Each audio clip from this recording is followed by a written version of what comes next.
देख रहे हैं न्यूज 7 हिंदी, राष्ट्र प्रथम। नमस्कार, मैं हूं प्रशस्ति तिवारी। आप देख रहे हैं न्यूज 7 हिंदी।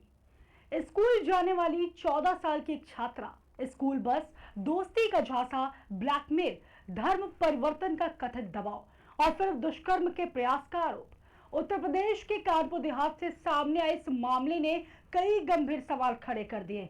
पुलिस ने पॉक्सो एक्ट समेत कई गंभीर धाराओं में केस दर्ज कर 2 आरोपियों को गिरफ्तार कर लिया है, जबकि तीसरे आरोपी की तलाश जारी। आखिर क्या है पूरा मामला, आरोप क्या है, पुलिस की जांच किस दिशा में बढ़ रही, देखिए हमारी ये special crime report. Uttar Pradesh के कानपुर देहात में 14 साल की एक स्कूली छात्रा की शिकायत ने पूरे इलाके में सनसनी फैला दी। आरोप है कि स्कूल बस चालक ने छात्रा की पहचान दूसरे युवक से कराई और फिर उसे दोस्ती के नाम पर कथित तौर पर प्रेम जाल में फंसाने की कोशिश शुरू हुई। परिजनों का आरोप है कि पहले गिफ्ट दिए गए, फिर मोबाइल फोन और धीरे धीरे छात्रा को मानसिक रूप से अपने प्रभाव में लेने की कोशिश की गई। एफआईआर के मुताबिक मामला यही नहीं रुका। आरोप है छात्रा की तस्वीरें लेकर उसे ब्लैकमेल तक किया गया। सोशल मीडिया पर फोटो वायरल करने और परिवार को जान से मारने की धमकी दी गई। पीड़िता का कहना है कि उस पर धर्म परिवर्तन कर निकाह करने का दबाव बनाया गया और विरोध करने पर लगातार धमकियां दी जाती रही।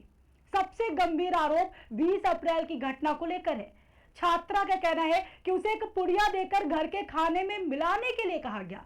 बाद में उसे एक सुनसान खंडहर में बुलाया गया, जहां 3 लोगों ने उसके साथ जबरदस्ती करने की कोशिश की।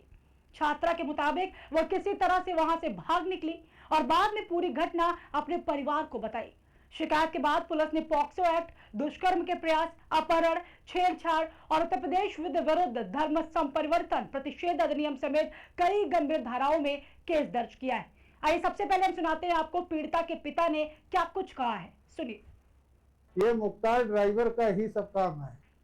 इसके बाद में बच्चे के साथ एक फोटो उन्होंने जो है बच्चे को एक दवा दी, वो जो हम घर पे नहीं थे, हमारे बच्चे ने वो दवा अपने माँ को खिलाई।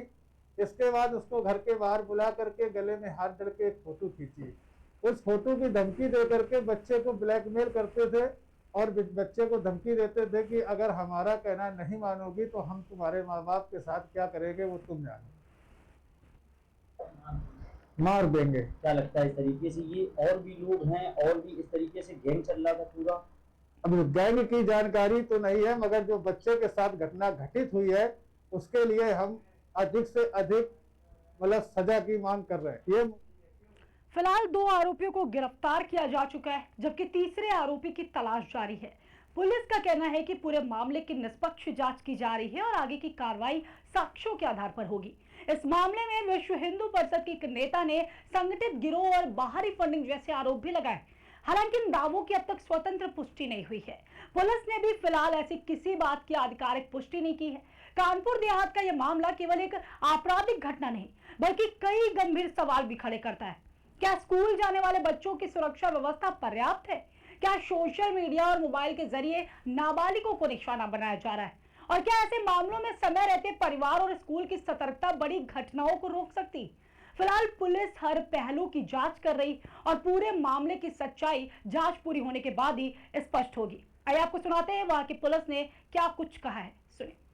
एक 14 वर्षीय लड़की जो पढ़ने के लिए बस से कानपुर नगर के स्कूल में जाती थी, उस बस का चालक जिसका नाम मुख्तार कुरैशी है, उसने उस लड़की की जान पहचान अपने परिचित लड़के राज रईस के साथ कराती है। राज रईस अक्सर उस लड़की से मुलाकात करने लगा। इसी बीच बस चालक मुख्तार कुरैशी तथा राज रईस उस लड़की पर धर्म परिवर्तन कर राज रईस के साथ शादी करने का दबाव बनाने लगे। लड़की ने इस बारे में मना किया तो उसे जान से मारने की धमकी देने लगे। इसी बीच एक दिन मौका पाकर मुख्तार कुरैशी, राज रईस तथा इनका एक अन्य साथी मोनिस लड़की को अपनी बातों में बहला फुसलाकर मुजफ्फरनगर से बाहर ले गए और उसके साथ छेड़खानी की तथा उसकी फोटो खींची, जिसकी शिकायत उसने अपने परिजनों की।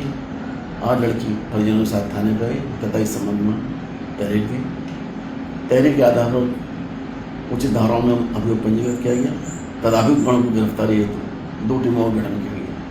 गठित टीमों द्वारा त्वरित कार्रवाई करते हुए मुकदमा नामजद अभियुक्त मुख्तार कुरैशी। इस मामले में लगाए गए आरोप गंभीर हैं। पुलिस की जांच जारी है।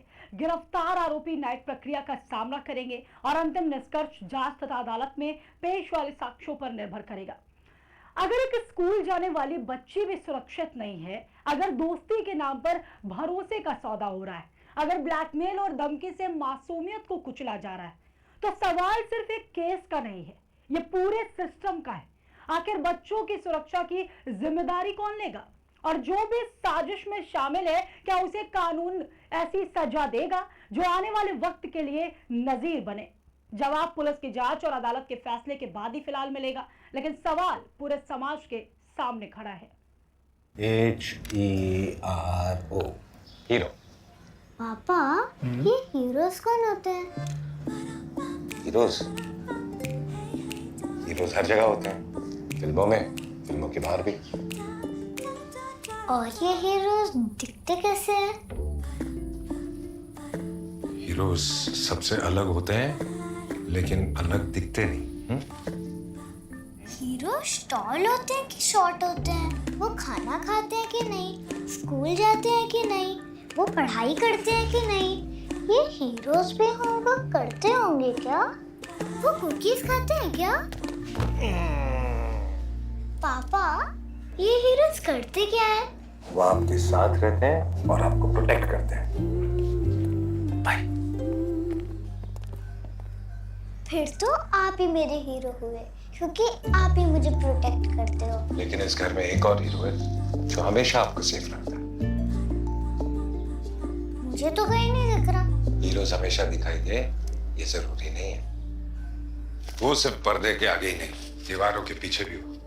गैलेंट एडवांस TMT सरिया, इसकी ताकत बने घर की ढाल और इसकी फ्लेक्सिबिलिटी रखे घर को सॉलिड सालों साल। गैलेंट एडवांस 500D TMT, निर्माण का रियल हीरो। सॉलिड भी, फ्लेक्सिबल भी। Gallant TMT।